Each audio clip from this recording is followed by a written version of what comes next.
આરસીબીની જે સેલિબ્રેશનનું ફંક્શન રાખેલું હતું એમાં જે દોડધામ થઈને કેટલાય લોકોએ મૃત્યુ પામ્યા, તો એ ખૂબ જ દુઃખદ ઘટના છે. પણ આ ઘટનાની પાછળ ઘણી કડવી વાતો પણ છે જે આપણે સમજવી જરૂરી થાય.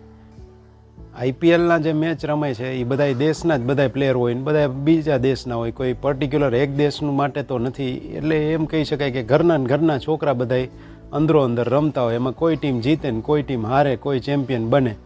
પણ જે ટીમ ચેમ્પિયન બને એમાં એને ફાયદો છે.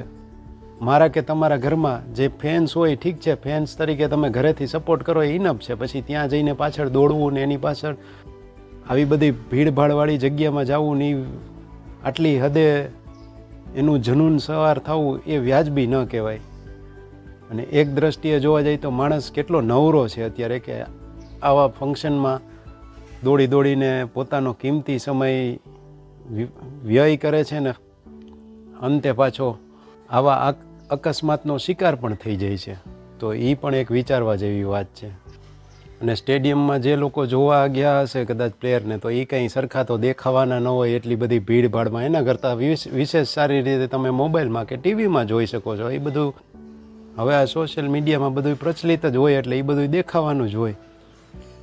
ત્યાં જઈને પણ કંઈ ફાયદો થોડો હોય, એ કંઈ તમને કોઈ પ્રકારનું ઇનામ નથી આપવાના, નથી કંઈ એક ટાઈમનું જમવાનું આપવાના, કે નથી કંઈ બીજી સગવડ આપવાના. ખોટે ખોટું પોતાના ખર્ચે ત્યાં જવું અને ઉપરાંત આવા અકસ્માતોના શિકાર થવું એ વ્યાજબી ન કહેવાય. ઠીક છે, જે લોકો જેને જેમ ગમે એમ કરે.